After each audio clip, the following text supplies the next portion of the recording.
Европската интеграција, уставните измени, председавањето со ОПСЕ, стабилноста на регионот, справувањето со енергетската криза биле дел од темите за кои денеска во Скопје разговараа премиерот и дел од министрите и советникот на Стейт Департментот Дерек Шоле, придружуван од неговиот тим.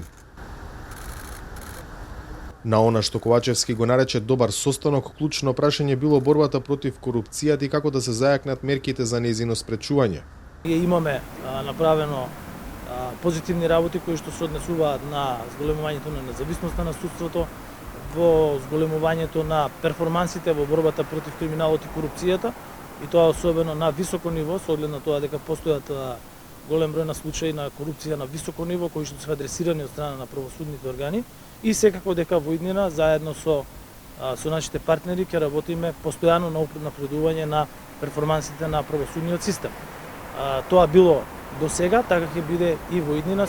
Други детали околу антикорупцијската борба премиерот не спомена, а медиумите не ја слушнаа ниту американската позиција, зашто Шоле веднаш по средбата замина од владата без да даде изјава. Ковачевски тврди дека на состанокот не станало збор за евентуално дополнување на така наречената американска црна листа.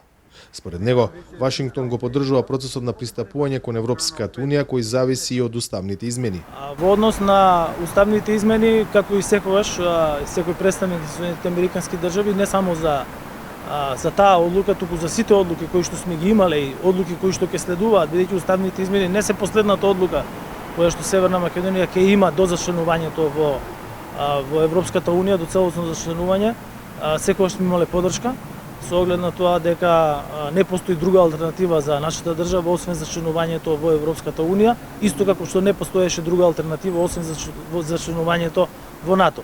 Во делот на тимот за санкции кој што беше присутен во Скопје, не разговаравме за тоа што тие го имаат работено во Скопје. Се спомнали фамозната црна листа што не разговаравме за тема.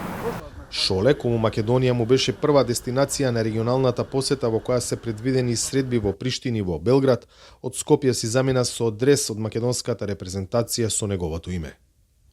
За Гласот на Америка, од Скопје, Владимир Мирчевски.